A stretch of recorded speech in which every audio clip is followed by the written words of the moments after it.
This is the world's greatest stretch, which is one of my favorite mobility tools to get into, hip flexion. So I'm going to demonstrate with my left foot forward, which is targeting the left hip. And I'll show you from this side first, and then I'll switch so that you can see the other side. So to start, you're going to be from knees, step the target leg forward. In this case, it's my left. And I'm going to take my hands and place them inside the left foot. So now I'm bringing my chest down to my thigh, right? So I'm really maximizing this hip flexion.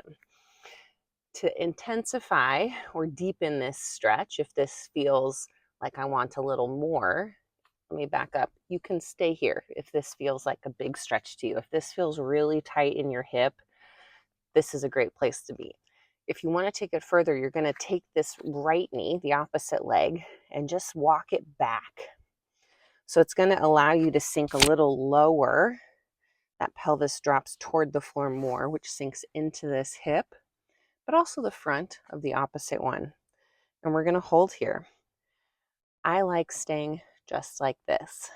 For some who want to take it even further, they may tuck their toes, lift that back knee off the ground, which just gives them a little more room to then sink lower.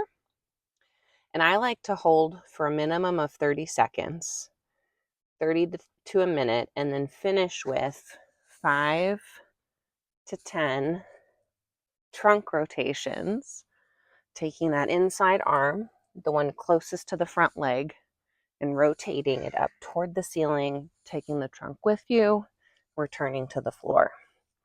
So as promised, I'll demonstrate that same side, but from this angle. So if my left leg's the target leg, I step that forward, bring my hands down inside the foot. And then if this is a max stretch position for me, great. If not, I'll walk this knee back so that I can sink lower, and then I can take it further, tuck my toes, lift that knee if I want, and then finally add the rotation. World's greatest stretch for hip flexion, each side.